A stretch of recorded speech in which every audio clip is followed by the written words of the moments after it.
Break ಆದ್ಮೇಲೆ ಮತ್ತೆ ಸ್ವಾಗತ. ಅಶ್ಲೀಲ ಪದ ಬಳಕೆ ಆರೋಪದಡಿ ಎಂಎಲ್ಸಿ ಸಿಟಿ ರವಿ ಅರೆಸ್ಟ್ ಆಗಿದ್ದು ಕೋರ್ಟ್ ಕಟಕಟಿಯಲ್ಲಿ ಬಿಜೆಪಿ ನಾಯಕನ ವಿಚಾರಣೆಯನ್ನ ಮಾಡಲಾಗಿದೆ. ಸಿಟಿ ರವಿ ಜಾಮೀನು ಅರ್ಜಿಯನ್ನ ಕೋರ್ಟ್ ಕಾಯ್ದಿರಿಸಿದೆ.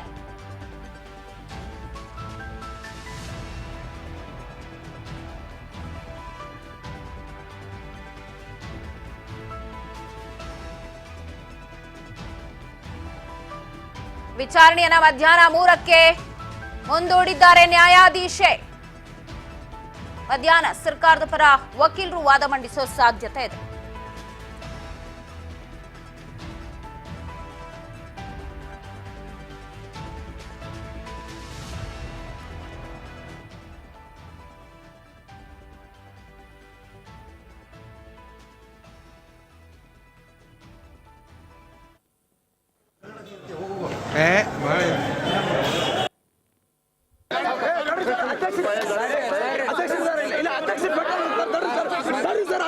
ಬೆಟ್ಟಿಗೆ ಹೋಗ್ತಾರೆ.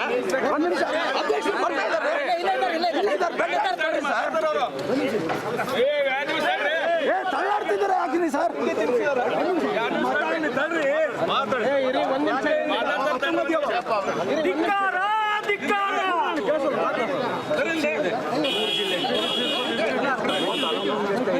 ಅಲ್ಲ ಇದು ಬ್ಯಾಂಡೇಜ್ ಎಲ್ಲ ಹಾಕಿತ್ತು.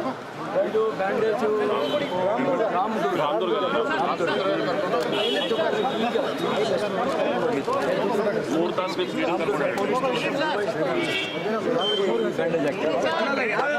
ಯಾವ ಊರಿಗೆ ಸುತ್ತಿದ್ದಾರೆ ರಾತ್ರಿ ಬೆಂಗಳೂರಿಗೆ ಕರ್ಕೊಂಡು ಅಧ್ಯಕ್ಷ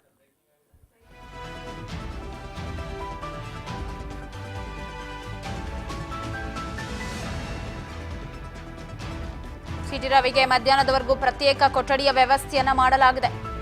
ಬೆಳಗಾವಿ ಕೋರ್ಟ್ನ ಹಾಲ್ನಲ್ಲಿರುವ ಎಂಎಲ್ಸಿ ಸಿಟಿ ರವಿ ಪೊಲೀಸರ ಪರ ವಾದಕ್ಕೆ ಅವಕಾಶವನ್ನ ಕೊಟ್ಟಿದ್ದಾರೆ ನ್ಯಾಯಾಧೀಶ. ಸಿಟಿ ರವಿಗೆ ಮಧ್ಯಾಹ್ನದವರೆಗೆ ಪ್ರತ್ಯೇಕ ಕೊಠಡಿಯ ವ್ಯವಸ್ಥೆ ಮಾಡಲಾಗಿದೆ. ಬೆಳಗಾವಿ ಕೋರ್ಟ್ ಹಾಲ್ನಲ್ಲಿರುವ ಎಂಎಲ್ಸಿ ಸಿಟಿ ರವಿ ಮಧ್ಯಾಹ್ನದವರೆಗೂ ಪ್ರತ್ಯೇಕ ಕೊಠಡಿಯನ್ನ ಕೊಟ್ಟು ಇರಿಸಲಾಗಿದೆ. ಮಧ್ಯಾಹ್ನ 3 ಗಂಟೆಗೆ ಸರ್ಕಾರದ ಪರ ವಕೀಲರು ವಾದ ಮಂಡನೆ ಮಾಡ್ತಾರೆ. ಏನಾಗುತ್ತೆ ಅಂತ ನಾವು ಮಧ್ಯಾಹ್ನದವರೆಗೂ ಕಾದ್ ನೋಡ್ಬೇಕಾಗತ್ತೆ.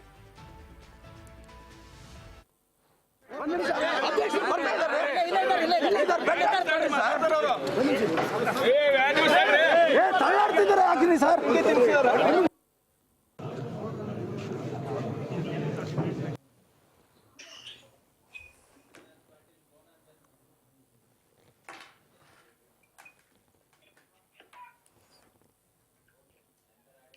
ಈ ಬಗ್ಗೆ ಮತ್ತಷ್ಟು ಅಪ್ಡೇಟ್ಸ್ ಅನ್ನ ಕೊಡ್ತಾ ಹೋಗ್ತಾರೆ ಪ್ರತಿನಿಧಿ ಮಂಜುನಾಥ್ ಫೋನ್ ಸಂಪರ್ಕದಲ್ಲಿದ್ದಾರೆ. ಮಂಜುನಾಥ್, ಕೊನೆಗೂ ಕೋರ್ಟ್ಗೆ ಸಿಟಿ ರವಿ ಅವ್ರನ್ನ ಪ್ರೊಸೀಡ್ ಮಾಡಲಾಗಿದೆ. ಏನೆಲ್ಲ ಆಯ್ತು ಕೋರ್ಟ್ ನಲ್ಲಿ, ಏನ್ ಸಿಗ್ತಿದೆ ಮಾಹಿತಿ? ಹೌದು ಪವಿತ್ರ, ಏನ್ ಕೋರ್ಟ್ಗೆ ಪ್ರೊಡ್ಯೂಸ್ ಮಾಡಿರ್ತಕ್ಕಂಥ ಸಿಟಿ ರವಿ ಅವ್ರನ್ನ ಇವತ್ತು ಒಂದು ಅರ್ಧ ಗಂಟೆಗಳ ಸುದೀರ್ಘವಾದ ವಾದವನ್ನು ಮಂಡಿಸತಕ್ಕಂತ ಏನು ಅವ್ರ ಪರ ವಕೀಲರು ಇರ್ತಾರೆ, ವಾದವನ್ನು ಮಂಡಿಸಿದಾದ ನಂತರ ಈಗ 3 ಗಂಟೆಗೆ ಅದರದ್ದು ಯಾವ ರೀತಿ ಆದೇಶವನ್ನ ಕಾಯ್ದಿರಿಸಿರ್ತಕ್ಕಂಥದ್ದು.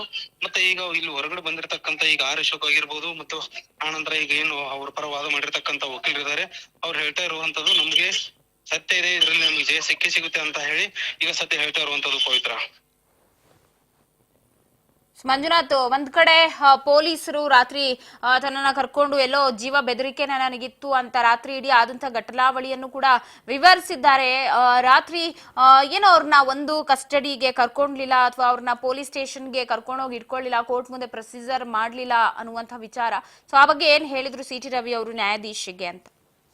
ಹೌದು ಪವಿತ್ರ, ಏನ್ ನ್ಯಾಯಾಧೀಶರ ಮುಂದೆ ಏನ್ ಸಿಟಿ ರವಿ ಅವರು ಇದ್ದಾರೆ, ತಮ್ಮ ಹೇಳಿಕೆಗಳನ್ನ ಸಂಪೂರ್ಣವಾಗಿ ಏನು ನಿನ್ನೆ ಘಟನೆ ಹಿಡಿತು, ಒಂದು ಸದನದಲ್ಲಿ 6 ಗಂಟೆ ಸದನ ಮುಕ್ತಾಯದ ನಂತರ ಅಲ್ಲಿಂದ ಹಿಡಿದು ಅವರು ಈಗ ಕೋರ್ಟಿಗೆ ಬರುವವರೆಗೂ ಎಲ್ಲವನ್ನು ನ್ಯಾಯಾಧೀಶರ ಮುಂದೆ ತಮಗೆ ಆಗಿರ್ತಕ್ಕಂಥ ಅನ್ಯಾಯವನ್ನು ಬಿಡಿಯಾಗಿ ಅಂದ್ರೆ ನ್ಯಾಯಾಧೀಶರ ಮುಂದೆ ಬಿಡಿಸಿ ಹೇಳಿದ್ದಾರೆ.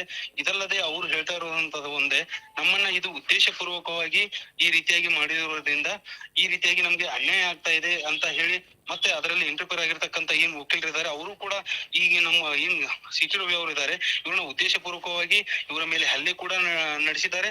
ಮತ್ತೆ ನಾವು ಒಂದು ಯಾವುದೇ ರೀತಿಯ ಒಂದು FIR ಕೂಡ ಮಾಡಲು ಇವ್ರ ಮೇಲೆ 3 ಸಾರಿ ಹಲ್ಲೆ ಆಗಿದೆ. FIR ಮಾಡಲು ಹೋದ್ರು ಕೂಡ ಯಾವುದೇ ರೀತಿಯಾದಂತ ಪೊಲೀಸರು ಅನುಕೂಲ ಮಾಡಿಕೊಟ್ಟಿಲ್ಲ ಅಂತ ಹೇಳಿ ಅದು ಒಂದು ಕೂಡ ವಾದ ಮಂಡಿಸಿರ್ತಕ್ಕಂಥದ್ದು ಪವಿತ್ರ. ಥ್ಯಾಂಕ್ ಯು ಮಂಜುನಾಥ್ ಮಾಹಿತಿಗಾಗಿ. ಎಸ್, ಒಟ್ಟಾರೆ ಮಧ್ಯಾಹ್ನ 3 ಗಂಟೆಗೆ ಕಾಯ್ದಿರಿಸಿದೆ ಕೋರ್ಟ್. ಸೊ ಪ್ರತ್ಯೇಕವಾದ ಒಂದು ಕೊಠಡಿಯನ್ನ ಕೂಡ ಸಿಟಿ ರವಿ ಅವರಿಗೆ ಕೊಟ್ಟಿರೋದು ಕೋರ್ಟ್ ಹಾಲ್ನಲ್ಲಿ. ಸೊ 3 ಗಂಟೆ ನಂತರ ಏನಾಗಬಹುದು, ಸರ್ಕಾರದ ಪರ ವಕೀಲರು ಏನ್ ಹೇಳ್ತಾರೆ, ಎಲ್ಲ ವಿಚಾರಗಳನ್ನ ನೋಡೋಣ. ಏನಾಗಬಹುದು, ಸಿಟಿ ರವಿ ಅವ್ರಿಗೇನು ಕಸ್ಟಡಿ ಕೊಡ್ತಾರಾ ವಿಚಾರಣೆಗೆ? ಅವರು ನಾನು ಆ ಪದವನ್ನ ಬಳಸೇ ಇಲ್ಲ ಅಂತ ಹೇಳ್ತಾರೆ. ಸೊ ಆ ಪದ ಬಳಕೆಯಾಗಿದೆ, ಅದಕ್ಕೆ ಸಾಕ್ಷಿ ಕೂಡ ಇದೆ ಅಂತ ಹೇಳ್ತಾರೆ. ಸದ್ಯ ಹೊರಟ್ಟಿ ಅವರು ಕೂಡ ಆ ಆಡಿಯೋ ನಾವೆಲ್ಲೂ ಕೇಳಿಸ್ಕೊಂಡಿಲ್ಲ, ಬಟ್ ಕೇಳಿಸ್ಕೊಂಡವರು ಹೌದು ಅಂತ ಹೇಳಿ ಸಾಕ್ಷಿ ಹೇಳಿದ್ದಾರೆ ಅಂತ. ಇವೆಲ್ಲವನ್ನ ಕೇಳಿ ಈಗ ಮಧ್ಯಾಹ್ನ 3 ಗಂಟೆಗೆ ಮುಂದೂಡಿಕೆ ಮಾಡಲಾಗಿದೆ. ಸೊ ನೋಡೋಣ ಏನೆಲ್ಲ ಆಗುತ್ತೆ ಮಧ್ಯಾಹ್ನ.